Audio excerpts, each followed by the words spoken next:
Police brothers అట్లా చూడొచ్చా? వచ్చి ఆపాలి కదా, కొట్టి పంపించేస్తారా? ఎలగొట్టి మీరు చేస్తేనేమో కరెక్ట్, యువతలాలు చేస్తే తప్పు.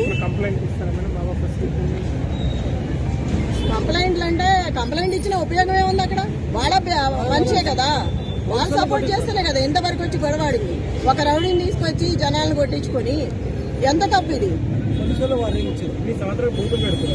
ఎన్ని మీ గోపాలు ఉన్నప్పుడు ఎప్పుడన్నా జరిగిందా ఇట్లా? మనిషి అడిగేస్తాడంటే పారిపోయేవాళ్ళు ఆల్రెడీ. నేను కూడా ఎన్ని రోజులు కాముకోండి, ఎందుకంటే గొడవలు బాగోవని. అలసిగా తీసుకొని పద్ధతి లేకుండా ఇట్లా చేయకూడదు కదా.